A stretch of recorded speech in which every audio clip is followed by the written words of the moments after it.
साथियों, आप सभी का वर्षिका एकेडमी में स्वागत है। आज हम आपको ऑडिटिंग का चैप्टर 10 वाउचिंग का पार्ट 2 पढ़ाएंगे। साथियों,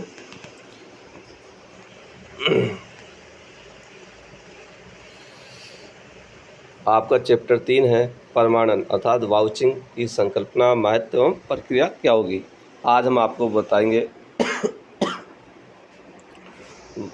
प्रमाणकों के भेद अर्थात वाउचर कितने प्रकार के होते हैं। ठीक है, प्रमाणक दो प्रकार के होते हैं। ठीक है, मूल प्रमाणक को कहते हैं प्राइमरी वाउचर। किसी प्रविष्टि से संबंधित जो लिखित प्रमाण होता है उसे मूल प्रमाणन कहते हैं। ठीक है, कहने का मतलब जो ओरिजिनल चीज़ होती है, जो ओरिजिनल बिल होता है, ओरिजिनल इनवॉइस होता है, जो भी होता है, कोई रसीद होती है ओरिजिनल, वो सब क्या कहलाती है? मूल प्रमाणक कहलाएगी। किसी विशिष्ट प्रविष्टि से संबंधित जो लिखित प्रमाण होता है उसे मूल प्रमाणक कहते हैं। तो असली लिखित सबूत मूल प्रमाणक होता है। समझ गए? असली मतलब ओरिजिनल, लिखित सबूत मूल प्रमाणक होता है। जैसे क्रय के भुगतान के लिए बूजक प्रमाणक होता है। ठीक है, जैसे नगद क्रय के संबंध में प्राप्त केस मेमो मूल प्रमाणक होगा। ठीक है साथियों, कहने का मतलब मूल प्रमाणक क्या हुआ? जो ओरिजिनल बिल मिलता है, जो भी चीज़ मिलती है, असली जो होता है वह मूल। और एक होता है गौण प्रमाणक। ठीक, सब्सिडरी वाउचर, जब किसी सौदे से संबंधित मूल प्रमाणक उपलब्ध नहीं हो पाता है तो उस सौदे की सत्यता को प्रमाणित करने के लिए या तो मूल प्रमाणिक की प्रतिलिपि अंकेशक के समक्ष प्रस्तुत की जाती है अथवा अन्य कोई ऐसा प्रपत्र प्रस्तुत किया जाता है जिससे अमुक सौदे की सत्यता की जांच की जा सके। कहना मतलब डुप्लीकेट हो गया, उसकी फोटो प्रति हो गई, ये क्या हो गया? गौण हो गया। ऐसी प्रतिलिपि तथा अन्य प्रपत्र को गौण प्रमाणक कहते हैं।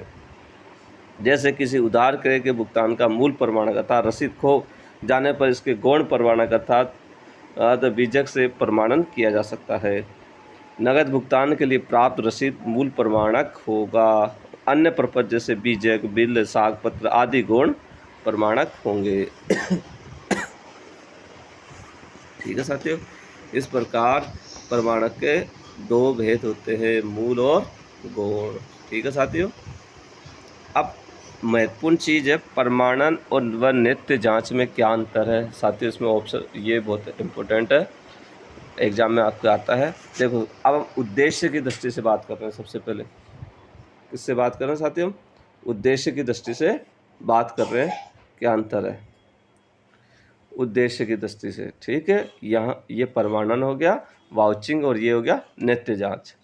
प्रमाणन का उद्देश्य नित्य जांच के उद्देश्य से व्यापक होता है। ठीक है, प्रमाणन का उद्देश्य, वाउचिंग का उद्देश्य नित्य जांच के उद्देश्य से व्यापक मतलब अधिक होता है, विस्तृत होता है। जबकि नित्य जांच का उद्देश्य तुलनात्मक संकुचित है, मतलब छोटा होता है, संकुचित होता है। ठीक है, इसका उद्देश्य लेखा पुस्तकों एवं ट्रायल बैलेंस की जांच करने तक ही सीमित रखा गया है। कहाँ तक? लेखा पुस्तकों ट्रायल बैलेंस की जांच करने तक ही सीमित है। ठीक है, अब भाग के बारे में, प्रमाणक नित्य जांच का अंग नहीं होता। ठीक, वाउचिंग नित्य जांच का क्या नहीं होता? अंग नहीं होता, जबकि नित्य जांच प्रमाणन का अंग होता है। ठीक है साथियों, तीसरी बात करते हैं लेन देन की प्रकृति के बारे में। प्रमाणन के अंतर्गत ये देखा जाता है कि लेन देन प्रमाणक के आधार पर किए गए हैं या नहीं, जबकि नित्य जांच में इसके अंतर्गत गणितीय शुद्धता की जांच की जाती है। जांच प्रक्रिया के बारे में, ठीक है, वाउचिंग में क्या है? इसके अंतर्गत अभिलिखित लेन देनों की जांच प्रमाणकों के आधार पर की जाती है। ठीक है, जबकि नित्य जांच में प्रमाणकों का प्रयोग नहीं किया जाता। कहना वाउचिंग में तो किसका प्रयोग किया जाएगा? वाउचर का, और नित्य जांच में इसका प्रयोग नहीं किया जाता है। इसे वाउचिंग कहते हैं, इसे रूटिंग चेकिंग कहते हैं। ठीक है, सामान्य तौर पर प्रमाणन का कार्य वरिष्ठ लिपिक द्वारा किया जाता है, जबकि सामान्य तौर पर नित्य जांच का कार्य कनिष्ठ लिपिक द्वारा किया जाता है। प्रमाणन में नित्य जांच शामिल है। ठीक, वाउचिंग में क्या? नित्य जांच आता शामिल है। व्यापक दृष्टि से नित्य जांच प्रमाणन का ही एक अंग है। परमाणन कागजी परमाणुकों से प्रविष्टि की जाता है की जांच है। परमाणन कागजी परमाणुकों से प्रविष्टि की जांच है। शेष कार्य अर्थात लेखे करना, खतौनी करना, शेष निकालना, तलपट में ले जाना इत्यादि नित्य जांच के अंग है। ठीक है। 9वां है परमाणन के अंतर्गत प्रारंभिक लेखा पुस्तकों में की गई प्रविष्टि की परमाणुकों से जांच की जाती है। जबकि नित्य जांच के अंतर्गत बहियों का जोड़ निकालना, अगले पृष्ठ पर ले जाना, खतौनी करना, खातों का शेष निकालना तथा इन शेषों को तलपट में ले जाना इत्यादि होता है। ठीक है। ये हमने परमाणु नित्य जांच में आपको अंतर बताया। एक बार हल्का सा मैं रिवाइज कर देता हूँ।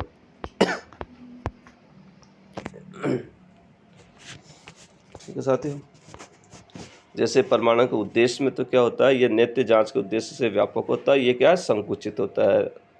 इसमें क्या है, परमाणु नित्य जांच का अंग नहीं होता, ये इसका अंग होता है। लेन देन की प्रकृति परमाणु के अंतर ये देखा जाता है कि लेन देन परमाणु के आधार पर किए गए या नहीं। जबकि नित्य जांच में इसके अंदर गणितीय शुद्धता की जांच देखी जाएगी। इसके अंदर अभिलिखित लेन देनों की जांच परमाणुकों के आधार पर की जाती है जांच प्रक्रिया, जबकि नित्य जांच में परमाणुकों के प्रयोग नहीं किया जाता। ठीक, जांच में इसको वाउचिंग कहते हैं, इसको रूटीन चेकिंग कहते हैं। ठीक, सामान्य तौर पर वरिष्ठ लिपिक द्वारा इसमें काम किया जाता है, जबकि इसमें कनिष्ठ लिपिक द्वारा किया जाता है। परमाणु नित्य जांच में शामिल होता है। ये व्यापक दृष्टि से नित्य जांच परमाणु का अंग होता है।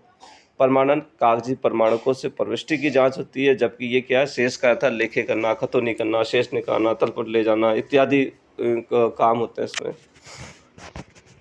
परमाणु के अंदर प्रारंभिक लेखा पुस्तक में की गई प्रविष्टि की परमाणुकों से जांच की जाती है, जबकि नित्य जांच के अंतर्गत बहियों का जोड़ निकालना, अगले पृष्ठ पर ले जाना, खतौनी करना, खातों को शेष निकालना, ये सभी होते हैं। ठीक है साथियों, अब हम बात करेंगे परमाणु का उद्देश्य पे।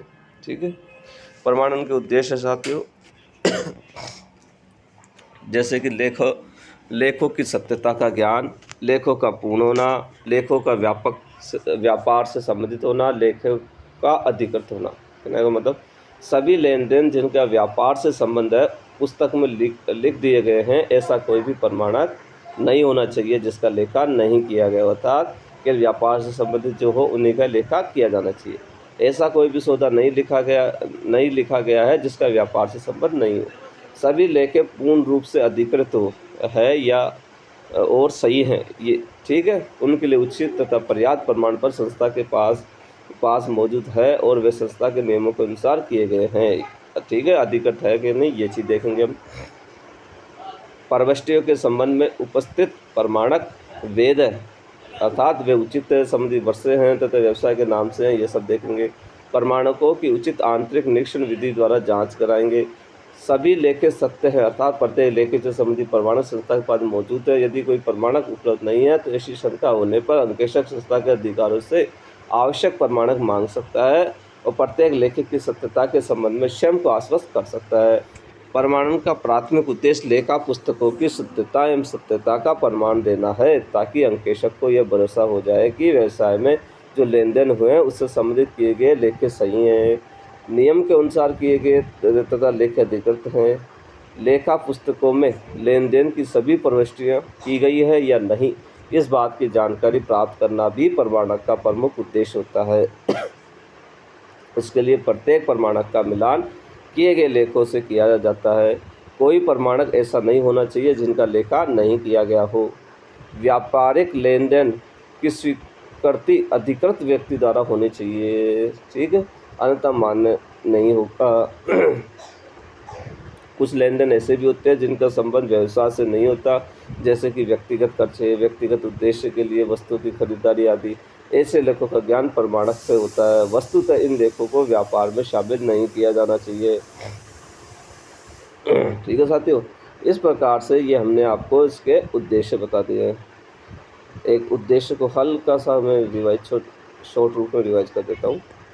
प्रमाणन का मेन उद्देश्य क्या होगा, उसकी सत्यता का ज्ञान, वो लेके पूर्ण होनी चाहिए, व्यापार से संबंधित होनी चाहिए और अधिकृत होने चाहिए। ठीक है, अधिकृत होने चाहिए और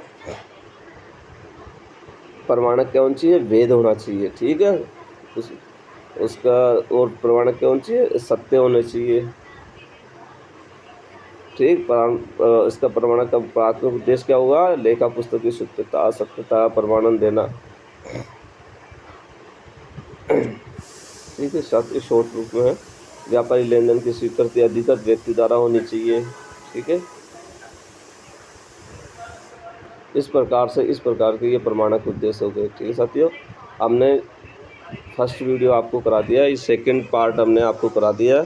अब थर्ड पार्ट के अंदर हम और भी कुछ जो बाकी बचे हैं पॉइंट वाउचिंग के बारे में, वो सभी हम आपको करवा देंगे साथियों। ठीक है, यदि हमारा वीडियो अच्छा लगे साथियों तो लाइक और सब्सक्राइब करना ना भूलें।